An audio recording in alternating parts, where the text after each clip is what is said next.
আসসালামু আলাইকুম দর্শক, সরে দাঁড়ালো জাতীয় পার্টির প্রার্থী বললেন আমি আর পারছি না। এই সংবাদটি সবার শেষে আপনাদের সামনে তুলে ধরবো। তো বন্ধুরা, আজ আর কি থাকছে তা তুলে ধরছি। ডক্টর ইউনূসকে কি ভয় পেল সরকার? হঠাৎ ডক্টর ইউনূস কেন গণতন্ত্র রক্ষায় ঐক্যবদ্ধ হতে বললেন? তো চলুন এ বিষয়ে বিস্তারিত জেনে আসি ডক্টর ফয়জুল হকের কাছে। ডক্টর মোহাম্মদ ইউনূসকে ভয় পাচ্ছে সরকার। বাংলাদেশের এই মুহূর্তে ডক্টর মোহাম্মদ ইউনূস আলোচনার কেন্দ্রবিন্দুতে চলে এসেছে। আপনারা জানেন যে এই অবৈধ ফ্যাসিস্ট শেখ হাসিনা ডক্টর মোহাম্মদ ইউনূস সাহেবকে হঠাৎ করে ভয় পাওয়া শুরু করে দিয়েছেন। যদিও বিগত দিনে ডক্টর মোহাম্মদ ইউনূসকে নিয়ে বিভিন্ন মন্তব্য করেছেন, বক্তব্য দিয়েছেন, কিন্তু সাম্প্রতিক সময়ে ডক্টর মোহাম্মদ ইউনূসকে যে কোনো মূল্যে সাজার আওতায় আনাটাই ছিল শেখ হাসিনার মূল উদ্দেশ্য, এবং তিনি এটা কেন করেছেন সে জবাব এখন আওয়ামী লীগের অনেকেই চাচ্ছে শেখ হাসিনার কাছে।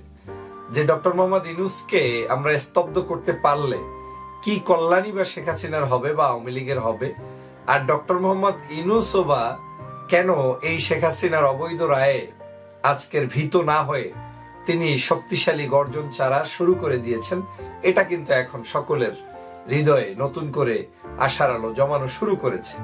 আপনারা নিশ্চয়ই ইউনূস সাহেবের পেজে আপনারা গিয়ে নিজেরাও দেখে আসতে পারবেন। এটা ডক্টর মোহাম্মদ ইউনূস সাহেবের নিজের পেজের পোস্ট, এটার সার সংক্ষেপ এখানে তুলে দেওয়া হয়েছে। কি লেখা হয়েছে? শ্রম আদালতের রায় নিয়ে প্রফেসর ইউনূসের বক্তব্য। তিনি বলছেন, আমি আমার সাধ্যমতো বাংলাদেশের জনগণের সেবা করে যাব ও সামাজিক ব্যবসার আন্দোলন করে যাব। আমার আইনজীবীরা আদালতে দৃঢ়ভাবে যুক্তি দেখিয়েছেন আমার বিরুদ্ধে এই রায় সব আইনি নজির ও যুক্তির পরিপন্থী। আমি বাংলাদেশের প্রতিটি নাগরিককে অন্যায়ের বিরুদ্ধে এবং গণতন্ত্র ও মানবাধিকারের পক্ষে এক কণ্ঠে কথা বলার আহ্বান জানায় মোহাম্মদ ইউনূস। আমার কাছে এখান থেকেই মনে হচ্ছে আওয়ামী লীগের মূল ভয়ের কারণটাই হচ্ছে ডক্টর মোহাম্মদ ইউনূসকে এই জায়গায়, যে ডক্টর মোহাম্মদ ইউনূস যখন একটা কথা বলে এই কথাটা একটা মাইকে হয় না, এটা সমগ্র পৃথিবীব্যাপী ছড়িয়ে পড়ে। যেহেতু তিনি নোবেল লরেট, তিনি আন্তর্জাতিক ব্যক্তিত্ব, বিশ্বের বিভিন্ন বিশ্ববিদ্যালয়ে তার জ্ঞান গর্ভ আলোচনা শোনার জন্য বড় বড় ডক্টর, প্রফেসর, পাণ্ডিত্যকারী ব্যক্তিরা বসে থাকে।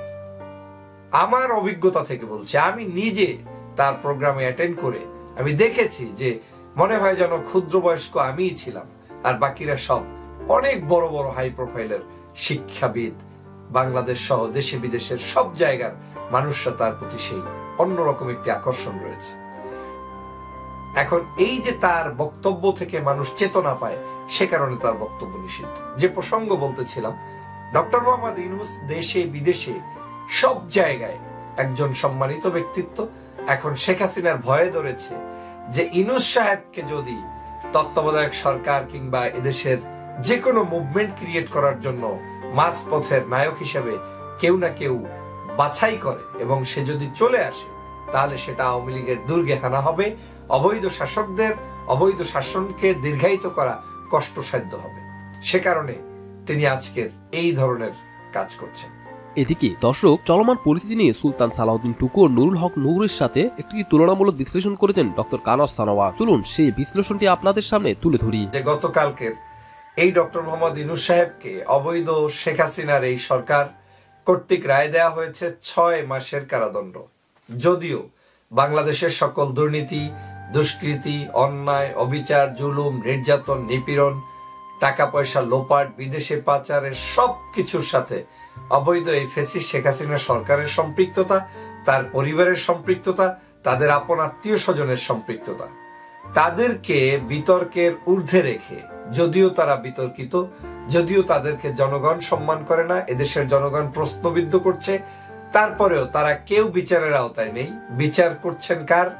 যিনি বিশ্বের কাছে বাংলাদেশকে মাথা উঁচু করে দাঁড়ানোর মতো একটি অবস্থান ক্রিয়েট করে দিয়েছেন, সেই ডক্টর মোহাম্মদ ইউনূস সাহেবকে। একেবারে শেষ লাইনটা আমাকে ভাবিয়ে তুলেছে এবং চরম ভালো লেগেছে একটা শব্দ, যে নোবেল লরেট ডক্টর মোহাম্মদ ইউনূসের কণ্ঠেই এই শব্দটা এই মুহূর্তে উচ্চারিত হওয়ার কথা এবং সেটাই তিনি উচ্চারিত করেছেন। এজন্য আমি তাকে সেলুট জানাই, শ্রদ্ধা জানাই, আরো কোটি গুণ শ্রদ্ধা তার প্রতি বৃদ্ধি পড়ে গেল। কি বলছেন তিনি?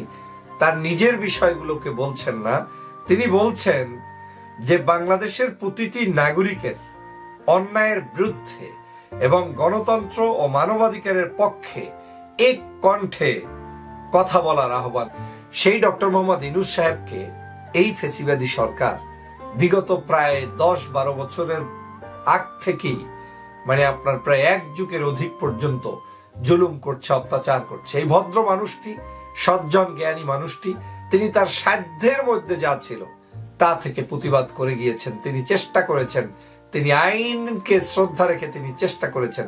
কিন্তু গতকালকে যে একটা লাইন বলেছেন, যে দোষ করিনি সেই দোষের শাস্তি ভোগ করতে হচ্ছে, এই শব্দটাই বাংলাদেশের সমগ্র বিচার বিভাগকে আজকের প্রশ্নবিদ বানাতে চায়।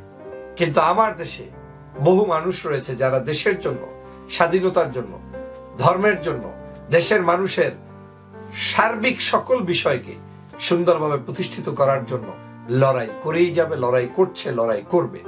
আমার মনে হচ্ছে ডক্টর মোহাম্মদ ইউনূস থেকেই সামথিং হবে, যেটা আওয়ামী লীগ আজ করতে পেরেই তার উপরে এই জুলুম, অত্যাচার এবং তাকে বিনা কারণে দোষী সাব্যস্ত করে জেলের মধ্যে বন্দি রাখার ফন্দি আটছে, 6 মাসের কারাদণ্ড দিয়ে তাকে বাংলাদেশে বিতর্কিত করার চেষ্টা করা হচ্ছে, যাতে করে তাকে ব্যবহার করে এদেশের কোনো পরিবর্তন না হয়। এই ধরনের একটা ভীতি সরকারের ভিতরে কাজ করছে বিদায়ী শুধু শুধু ডক্টর মোহাম্মদ ইউনূস বিতর্কটা বাংলাদেশে আওয়ামী লীগ। দর্শক, জাতীয় পার্টির কিন্তু একজন প্রার্থী ইতিমধ্যে নির্বাচন থেকে সরে দাঁড়িয়েছে এবং তার দেখাদেখি পরপরই কয়েকজন এই নির্বাচন থেকে সরে এসেছে। তো হঠাৎ ভোটের 6 দিন আগে দ্বাদশ জাতীয় সংসদ নির্বাচন থেকে সরে দাঁড়ানোর কেন ঘোষণা দিল গাজীপুরে 2 আসনে জাতীয় পার্টির প্রার্থী হওয়া এম নিয়াজউদ্দিন? তিনি দলের গাজীপুর মহানগরীর সভাপতিও। আজ রোববার বিকেলে নির্বাচন থেকে সরে দাঁড়ানোর সিদ্ধান্তের বিষয়টি আমাদেরকে তিনি নিশ্চিত করেছেন। গাজীপুর 1 ও গাজীপুর 5 আসন থেকে জাতীয় পার্টির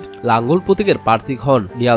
দুটি নির্বাচনী এলাকার গুরুত্বপূর্ণ কিছু এলাকায় পোস্টার ও ব্যানারও সাটিয়েছিলেন, কিন্তু প্রচার প্রচারণা শুরুর 13তম দিনে নির্বাচন থেকে সরে দাঁড়ানোর ঘোষণা দিলেন তিনি। এই বিষয়ে জানতে চাইলে নিয়াজউদ্দিন বলেন, সরকারের একতরফা নির্বাচন, সামগ্রিক রাজনৈতিক পরিস্থিতি এবং ব্যক্তিগত কারণে সরে দাঁড়িয়েছি। আবার সরে দাঁড়ানোর গাজীপুর 1 আসন থেকে আওয়ামী লীগের দলীয় প্রার্থী আকম মোজাম্মেল হক ও দলটির স্বতন্ত্র প্রার্থী রেজাউল কমিল নির্বাচনে প্রতিদ্বন্দ্বিতা করছেন। এছাড়া গাজীপুর 5 আসনে আওয়ামী লীগের প্রার্থী মেহের আফরোজ চুমকি ও স্বতন্ত্র প্রার্থী আক্তারুজ্জামান প্রচার প্রচারণা চালিয়েছেন। নির্বাচন থেকে জাতীয় পার্টির প্রার্থীর সরে দাঁড়ানোর বিষয়ে গাজীপুর জেলা প্রশাসক ও রিটার্নিং কর্মকর্তা আব্দুল ফাতে মোহাম্মদ শফিকুল ইসলাম আমাদেরকে বলেন, বিষয়টি তিনি আমাদের লিখিত বা মৌখিকভাবে জানাননি, তবে মিডিয়ার মাধ্যমে জানতে পেরেছি। তিনি সরে দাঁড়ালে আমাদের কিছুই করার নেই। এদিকে ভোটের দিনও হরতাল ডেকেছে বিএনপি। দ্বাদশ জাতীয় সংসদ নির্বাচনের ভোট গ্রহণের দিনও হরতাল ডেকেছে বিএনপি। দলটির নতুন কর্মসূচি অনুযায়ী আগামী শনিবার 6 জানুয়ারি সকাল 6টা থেকে 8 জানুয়ারি সোমবার সকাল 6টা পর্যন্ত 48 ঘন্টার হরতাল পালন করবে তারা। এর মধ্যে রোববার জাতীয় নির্বাচনের ভোট গ্রহণ হবে। বৃহস্পতিবার বিএনপির এক সংবাদ সম্মেলনে এই ঘোষণা দেওয়া হয়। এছাড়া হরতালের আগে শুক্রবার মিছিল ও গণসংযোগ কর্মসূচি ঘোষণা করেছে দলটি। গত 28 অক্টোবর ঢাকায় বিএনপির মহাসমাবেশ বন্ধ হওয়ার পরদিন 29 অক্টোবর সারা দেশে সকাল সন্ধ্যা হরতাল ডেকেছিল বিএনপি। এরপর থেকে আরো কয়েক দফা হরতাল পালন করেছে তারা। সরকার বিরোধী চলমান আন্দোলনের ধারাবাহিকতায় হরতালের পাশাপাশি 28 অক্টোবরের পর থেকে বেশ কয়েক দফায় দেশ জুড়ে অবরোধ কর্মসূচি পালন করেছে বিএনপি। বর্তমান সরকারের পদত্যাগ, নির্দলীয় সরকারের অধীনে নির্বাচন এবং নেতাকর্মীদের মুক্তি ও হয়রানির বন্ধের দাবিতে এসব কর্মসূচি পালন করে আসছে দলটি। বিএনপির সঙ্গে যুগপৎ আন্দোলনে থাকা বিভিন্ন দল ও জোটও পৃথকভাবে হরতাল অবরোধ করে আসছে। গত কিছুদিন ধরে বিএনপি সহ বিরোধী দলগুলো ভোট বর্জনের আহ্বান জানিয়ে গণসংযোগ কর্মসূচি পালন করে আসছে।